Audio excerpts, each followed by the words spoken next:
Jesus Cristo é quem muitos dizem que é?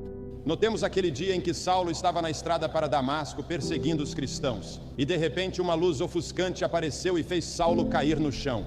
Então ele ouviu uma voz que dizia: Saulo, Saulo, por que você me persegue? A primeira pergunta que Saulo fez foi: quem é o... Por que não podemos escapar dele? Por que ele está em nossa consciência? Jesus viveu fisicamente aqui na terra apenas 33 anos e ainda assim, 2000 anos depois, uma geração inteira conhecem e falam sobre. Mas quando se deram conta ou descobriram que na verdade ele estava em uma missão espiritual, já havia se consumado. Jesus Cristo não fundou um reino terreno, ele estava construindo um reino eterno.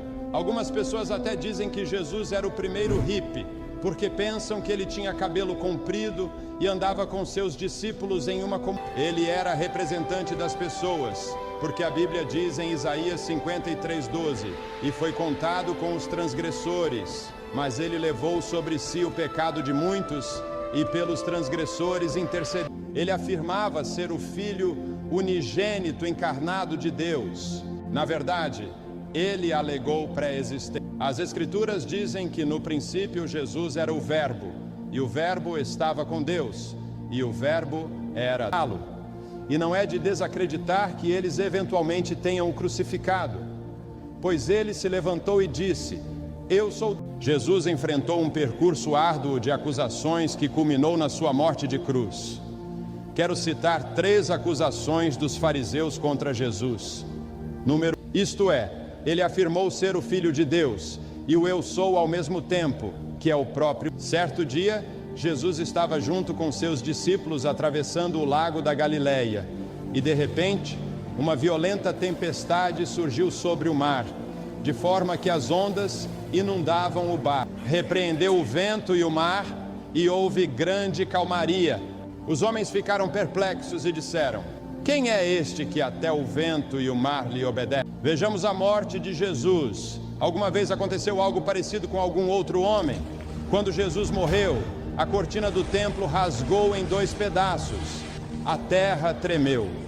As rochas se partiram. Túmulos se abriram e muitas pessoas crentes que estavam dormindo ressuscitaram e saíram dos túmulos.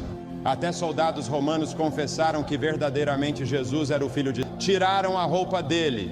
Depois pegaram longas tiras de couro, que geralmente tinham bolinhas de aço ou pedaços de ossos nas pontas, e bateram nas costas dele até que ele mal conseguia se levantar. Depois colocaram uma coroa de espinhos na cabeça dele e sangue escorria em seu rosto.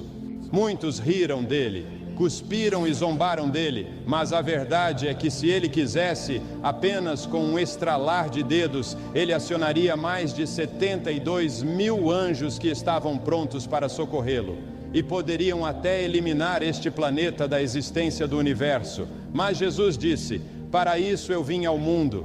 Então ele se levantou e seguiu em frente, arrastando aquela cruz com muito sofrimento. A graça de Deus é maravilhosa, pois ela retrocedeu e antecedeu. O sacrifício de Jesus aconteceu há mais de 2000 anos. Ele sofreu e apenas disse: Pai, perdoa-lhes porque não sabem o que fazem. Jesus confrontou a violência com amor. O sofrimento na cruz foi tanto que ele chegou a dizer: meu Deus, por que me abandonaste? Então chegou um momento de Jesus na cruz que ele disse: está consumado. Que o mesmo em outras palavras é: o plano de salvação está concluído. Só recebemos perdão de Deus hoje porque Jesus completou o plano divino de salvação para as pessoas. Jesus conhece cada um de nós. Entre tantas pessoas que existem no universo, Ele sabe exatamente quem é cada um de nós. E quando Ele estava naquela cruz, Ele pensou em nós com amor, mesmo sem nem ainda existirmos fisicamente. E a prova do amor dele por nós é tudo o que ele suportou. Que maravilhosa graça e ao mesmo tempo dolorosa. Já houve algum amor assim além do dele? Ele poderia ter sido resgatado, levado de volta ao céu e imediatamente assentado em seu trono. Mas ele preferiu suportar tudo por nós. Jesus concluiu a missão e ele já sabia que depois de 3 dias ressuscitaria dos mortos. Jesus já sabia que seu nome seria glorificado até muitas gerações depois. Jesus já sabia que no futuro teríamos a possibilidade na eternidade de nos reunirmos com Ele em seu reino. Ele, inclinando a cabeça, entregou o Espírito. Hoje só podemos achegarmos a Deus pelo sacrifício de Jesus por nós. Cedo, quando Maria Madalena e a outra Maria foram ao túmulo, elas ouviram a maior notícia que o mundo já conhecia. Ele ressuscitou. A ressurreição de Jesus motivou os discípulos a irem por todo o mundo, anunciando que Jesus havia ressuscitado. Alguns cristãos vivem como se Jesus estivesse morto, mas Ele não está. Ele está vivo e reina.